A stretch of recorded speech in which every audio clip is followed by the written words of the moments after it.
Selamat pagi Bapak Ibu Saudara sekalian, Shalom. Apa kabar? Saya berharap Bapak Ibu Saudara semua berada dalam keadaan baik. Puji Tuhan, kita masih hidup sampai saat ini. Itu semua semata-mata hanya oleh karena kasih karunia Tuhan Sang Pencipta bagi kita. Hidup di dunia ini sangat singkat, short time. Dalam istilah bahasa Jawa, mampir ngombe. Jadi pertanyaannya, apakah kita mempergunakannya dengan benar dan baik atau tidak? Pilihan ada di tangan kita masing-masing. Mungkin ada di antara kita yang sudah menyusun dan menjalankan rencana supaya bisa menikmati hidup lebih baik di tahun ini. Dengan memiliki kendaraan baru, rumah baru, kulkas baru, HP baru, pekerjaan baru, dan mungkin sesuatu yang baru lainnya. Tetapi adakah di antara kita yang merencanakan untuk memiliki akal budi atau pikiran yang baru? Kitab Roma pasal 12 ayat 2. Demikianlah firman Tuhan. Janganlah kamu menjadi serupa dengan dunia ini,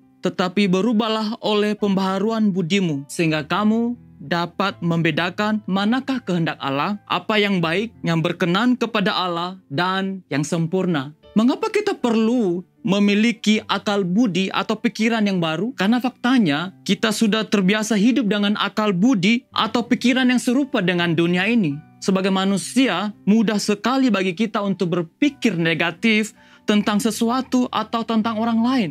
Contoh kecil saja, ketika kita dicubit oleh seseorang, kita merasa sangat sakit dan kita langsung berpikir kepada orang itu bahwa orang itu jahat kepada kita. Lalu yang terjadi, respon kita bisa marah, kita bisa mengeluarkan kata-kata kotor atau bisa membalas dengan pukulan. Sesungguhnya dunia yang kita diami ini adalah dunia yang telah jatuh ke dalam dosa. Memang kelihatannya baik, indah, dan nikmat. Tetapi itu bukan dunia yang diinginkan oleh Tuhan. Seperti pada awal penciptaan. Maka, transformed by renewing of mind, atau diperbaharui oleh pembaharuan pikiran, sangat diperlukan. Bagaimana caranya? Kita harus mengenal Allah dan kehendaknya lebih dan lebih dalam lagi. Untuk mengenal kehendaknya, kita dapat membaca Alkitab atau mendengarkan firman Tuhan. Lalu kita merenungkannya dan memikirkan hal itu sepanjang waktu hidup kita.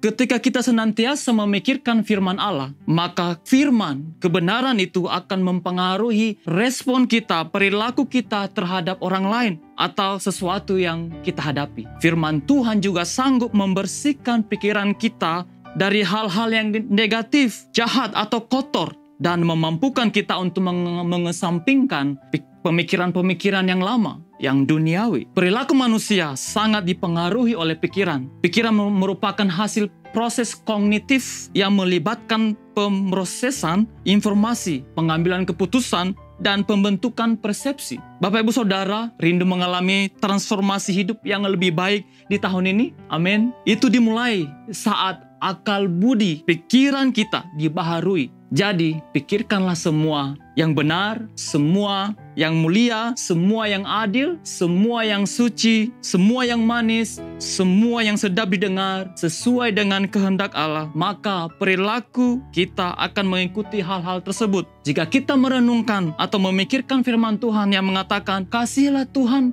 Allahmu dengan segenap hatimu, kasihilah sesamamu seperti dirimu sendiri. Jika kita merenungkannya dan memikirkan firman itu, maka hal itu akan mempengaruhi perilaku dan sikap kita kepada Tuhan dan sesama. Apa yang saudara sedang pikirkan untuk hari ini, untuk tahun ini? Cobalah pikirkan satu hal yang baru, sesuatu yang mulia, yang benar, yang sesuai dengan kehendak Tuhan. Percayalah, hidup saudara dan saya mengalami transformasi. Amin. Mari kita berdoa. Terima kasih Tuhan Yesus, karena Engkau datang menyatakan kasih-Mu dan memulihkan keadaan kami, memulihkan hidup kami lewat pembaharuan akal budi kami. Ya Tuhan, oleh karena pertolongan-Mu, kami bisa dibaharui hingga semakin hari serupa seperti Yesus. Tolonglah kami ya Tuhan untuk menjalani hari ini dengan pikiran yang baru sesuai dengan firman-Mu. Di dalam nama Yesus kami berdoa mengucap syukur. Haleluya.